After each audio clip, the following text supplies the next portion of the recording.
Depois de Cauli, vem alguém mais para o São Paulo? Situações de Arboleda e também situações de Bobadilha. Como que o Rafinha se entrosou nessa questão do Cauli? Mondelez e o contrato do estádio Morumbi que pode terminar este ano. Isso e muito mais aqui no canal na manhã deste sábado. Só antes, aqui embaixo na descrição tem o link para você se tornar membro deste canal. Tem o segundo plano, onde tem um vídeo exclusivo. Eu estou preparando um vídeo quente com uma informação exclusivaça somente para os membros do canal na próxima semana do segundo plano, tá? O primeiro plano te dá direito ali ao grupo do WhatsApp, onde eu vou levando para vocês as informações exclusivas, vou conversando com vocês no nosso grupinho ali, onde a gente leva várias exclusivas pra galera, e aí depois a gente traz pro canal, a gente vai falando sobre algumas apurações, mas é mais ou menos por aí. Bora lá falar sobre São Paulo Futebol Clube.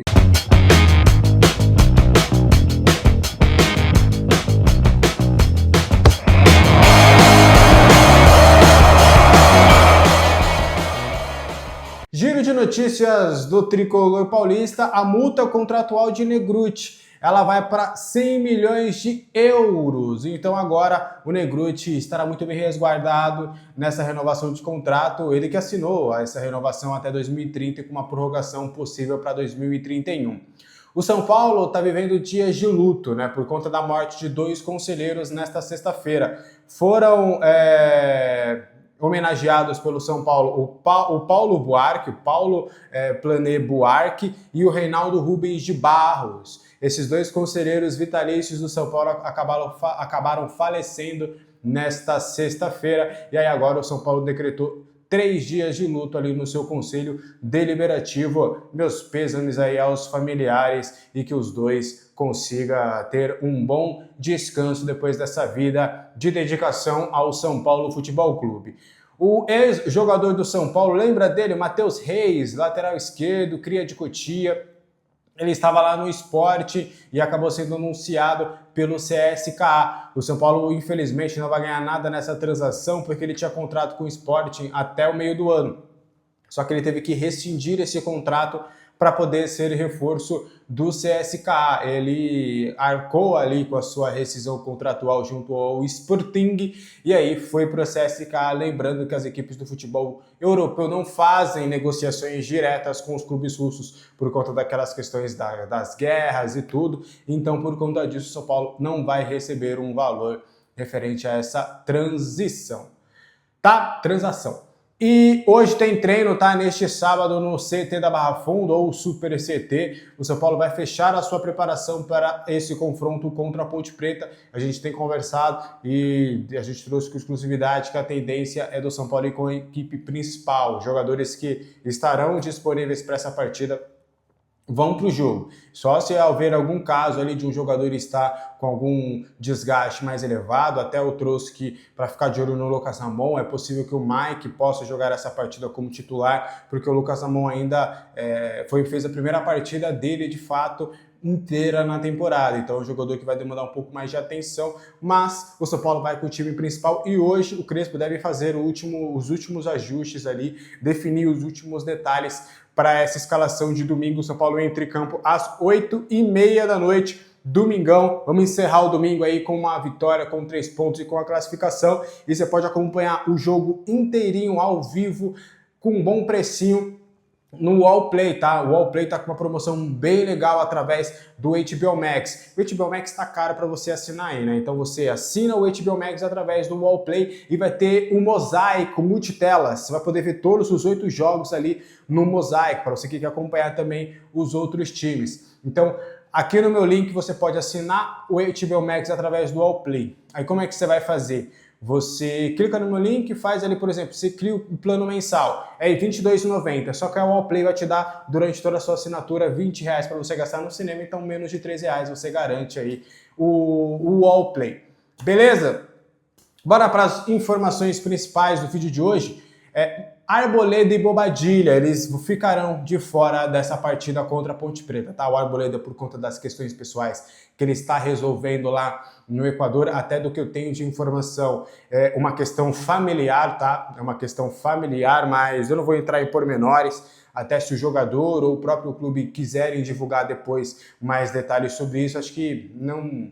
É coisa séria, tá, gente? Então acho que não. Eu sei que o histórico do jogador não fala muito, né? De pô, o Arboleda e tudo, mas eu acho que é importante a gente trazer esse porém, então ele tá fora da partida. O Bobadilla também deve ficar de fora. Ele tá com inchaço na coxa. Ele tá com inchaço, na sexta-feira esse inchaço ainda aconteceu, e aí do que me passaram, mesmo que ele que desinche o local no sábado, é bem provável que ele nem vá viajar para pegar a Ponte Preta lá em Campinas, então é bem provável que o Pablo Maia inicie aí essa partida como titular na vaga do próprio Bobadilla, tá? Ele deve ser preservado aí para esse confronto, ficará de fora, mas não deve ser problema para os próximos jogos do São Paulo, lembrando que ele acabou não tendo uma contusão, é só um trauma, então tanto ele, o Arboleda e o Coronel, né, que passou ali por um procedimento ali que ele estava com cálculo renal e tudo, também ficará de fora, tá em repouso nos próximos dias, mas é bem possível, tá, que os três já possam estar no próximo jogo do São Paulo. A gente espera que o próximo jogo sejam as quartas de final do Paulistão, né, porque o São Paulo joga agora contra a Ponte, no Campeonato Brasileiro volta a jogar somente no dia 26, e aí, sem ser nesse, no próximo fim de semana, já é o fim de semana das quartas de final do Campeonato Paulista. Então a gente espera que os três já retornem aí para uma eventual quartas de final do Campeonato Paulista. Você está na boa expectativa? Você acha que o São Paulo vai passar, vai vencer a Ponte Preta e vai passar para a próxima fase? Quero saber a opinião de vocês aí nos comentários, tá? O contrato com a Mondelez hoje não deve ser renovado. A gente vai explicar alguns detalhes sobre isso. A gente conversou com uma pessoa ligada à Mondelez nesta sexta-feira, e aí a gente vai trazer alguns detalhes nesse vídeo de hoje. Há um incômodo da Mondelez em diversos fatores. O primeiro a Mondelez teve que assumir ali junto à prefeitura e acreditava que existiria uma ajuda maior do São Paulo naquela questão do letreiro. O letreiro demorou praticamente um ano para estar no estádio. E a Mondelez entende que ela fez mais força do que o próprio clube para que isso acontecesse. Foi basicamente um ano ali onde o estádio não teve o nome Morumbis. E, além de tudo, os últimos acontecimentos, principalmente referentes ao camarote, a outras questões, era o nome do Morumbis que estava ali, não era só o Morumbi ou São Paulo. Então, por exemplo, um camarote irregular, o 3A, um camarote no Morumbis. Tem questões lá no Morumbis. Então, toda essa questão, esse marketing ruim que o São Paulo acabou passando do seu estádio nos últimos momentos, incomodou algumas pessoas lá da Mondelez, tá? Tanto é que, do que a gente tem de informação, se não for uma reviravolta muito grande, se não acontecer alguma coisa referente à torcida, abraçar mais, ou o nome do São Paulo, né, deixar de se envolver em polêmicas, ou em diversas situações ali, o nome começar a ser mais agradável, ou palatável para o público, se não houver essa reviravolta, vai ser complicado aí essa renovação de contrato, né? O São Paulo até esperava e queria que renovasse, na gestão Casares, renovar esse contrato até 2030, que era para o ano do centenário, naquela história de sempre renovar esses contratos aí até o centenário do clube, e aí agora está nessa situação. Até do que eu tenho de informação, o Macis deixou o Eduardo Toni a par de resolver as questões com a Unimed e assinar esse contrato, conseguir finalmente o patrocínio da Manga e tentar reverter essa situação com a Mondelez. O contrato com a New Balance já está no encaminhamento, então já não depende mais tanto assim do Toni. E aí agora ele vai ter que revirar aí para melhorar essa relação com a Mondelez para, de fato, o estádio do Morumbi manter o name rights. Lembrando que são bons valores que o São Paulo tem, se não me engano, são 25 milhões ao ano. Até a expectativa, existiu ali uma conversa para uma renovação de contrato antes de todas essas polêmicas, e a expectativa era até de dobrar esses valores numa provável renovação. Então o São Paulo pode perder uma grana boa ali e ter que procurar talvez um outro name rights para conseguir essa grana que pode ser importante para os cofres do clube. Isso deve ficar para o Maciz tentar resolver, mas não está descartado também a possibilidade disso acabar ficando somente para o próximo presidente do São Paulo Futebol Clube. Então essas conversas estão travadas neste momento. O que você acha disso tudo? Quero saber a opinião de vocês aí nos comentários, tá? Qual que foi o papel do Rafinha nessa contratação do Cauli? E a gente vai explicar alguns detalhes. Essa renegociação acabou demorando, né? Foi 1 mês e meio ali de idas e vindas, de esfriou, esquentou. E aí o Rafinha, quando ele assume, ele vai conversar com o Rui Costa sobre algumas contratações.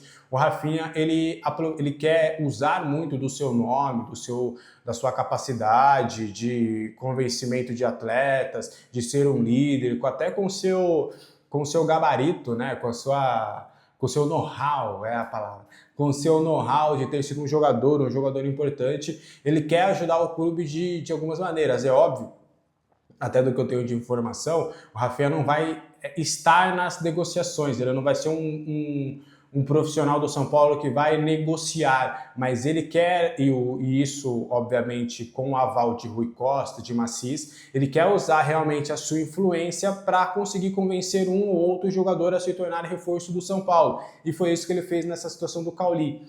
Ele conversou com o Cauli, os dois trocaram uma ideia, o Cauli passou muito tempo na Alemanha, então eles criaram esse vínculo também, falando sobre ali algumas questões que eles passaram na Alemanha, e aí o Rafinha foi mostrando para ele o que ele queria, ou como que o Crespo poderia utilizá-lo, como é que está o clube, que está mais organizado agora, que ele está tentando organizar a casa, que o Rui Costa também, que o Maciel chegou, é um cara de confiança, então ele foi nesse cozinhando ali o Cauli, a ponto de dar essa motivação para ele também se tornar reforço do São Paulo. Então o Rafinha também teve o seu grau de importância nessa negociação. É claro que cada um tem o seu pouquinho, né? Por exemplo, o Nestor e o Michel Araújo conversaram com o Cauli, você tem o Rogério Ceni, que também acabou facilitando, mesmo sendo contrária à saída do Cauli, acabou também apresentando o clube, falando, pô, você também vai para um clube que realmente eu conheço bastante, né?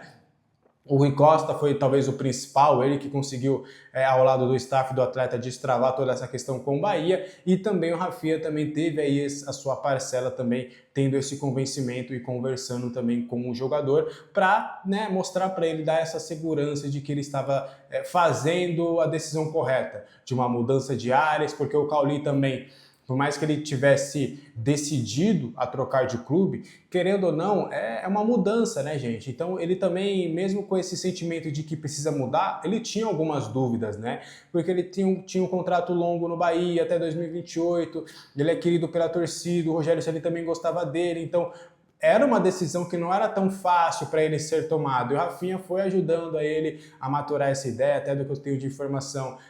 As conversas até do Rafinha foi tipo, pô, eu estava lá consolidado lá na Europa e tudo, e decidi voltar para o Brasil, era uma mudança, era algo que eu também fiquei meio assim de fazer essa mudança. Então o Cauli teve esse papo também com o Rafinha, que foi super importante ali para ajudar nessas tratativas, tá? Para a gente fechar, e agora, com o Cauli chegando, vem mais reforço, como é que está esse cenário do São Paulo agora no mercado da bola? E é aquele cenário que é até costumeiro do São Paulo. O São Paulo, hoje, ele diz que está satisfeito com a janela de transferências que fez, que não está fechado para o mercado, está sempre olhando oportunidades, mas que a tendência é desse mercado ser fechado. O São Paulo ainda monitora, observa as situações para ver se aparece uma oportunidade de mercado de um camisa 5, de um camisa 8 e de um camisa 10, ou camisa 11, perdão, 10 chegou, que é o Cauli. Então seriam essas 3 contratações que o São Paulo estaria de olho, só que já está se dando um pouco por satisfeito com aquilo que conseguiu no mercado, lembrando que o Cauli é a 5ª contratação. São Paulo fechou com o goleiro Coronel, com o lateral direito o Lucas Amon, com o zagueiro Dória e com o meio-campista, o volante Danielzinho, e o meio-campista Cauli. Então hoje há esse entendimento por parte do São Paulo que o mercado foi muito positivo. No camisa 5, até o Maciz conversou com o Crespo. para ele poder aproveitar os jogadores que tem no atual elenco, por exemplo, o Negruti que está renovando o contrato, o Luan que está de volta, o Matheus Ferreira que pode subir aí, que deve subir e ter oportunidades também de treinar com o grupo logo depois das férias, tem o Jorge aí que pode ser esse 8, tem uma possível evolução do Hugo Leonardo que tem treinado com o grupo agora depois de um desequilíbrio muscular, e na função de 11 você dá mais espaço para o TT, a situação do Lucas Santos. Então é mais ou menos por aí que está o mercado da bola do São Paulo, tá? Tem o TT, que está treinando com o grupo, né? Até está fazendo um fortalecimento de crescimento, né? Para ele ganhar mais corpo também, ele vai ter esse trabalho dentro do São Paulo. Chega o Cauli, que também pode em alguns momentos fazer essa função de 11, por mais que ele seja mais um 10 do que um 11. Então é um pouquinho desse cenário que temos hoje do São Paulo no mercado da bola, tá? Então São Paulo, eu sei que o pessoal também está falando bastante aí de um ponto uruguaio que poderia chegar, mas eu não tenho essa informação, pelo menos neste momento. Beleza? Ó, chegou uma mensagem aqui, ó. Eu não gosto disso, hein? Eu tô apurando uma situação de Ferrarese no Flu, tá? Logo, logo a gente pode trazer mais detalhes, mas ainda é uma apuração bem inicial. Recebi uma mensagem aqui agora, a gente vai vasculhar essa situação. Mas é isso, meu povo. O que vocês acham disso tudo? Quero saber a opinião de vocês aqui nos comentários. É claro, este foi o vídeo de hoje. Deixe seu like, seu hype, inscreva-se nesse canal. Vamos rumo aos 20 mil inscritos até o fim deste mês. Torne-se membro. Um abraço para todo mundo. Tchau!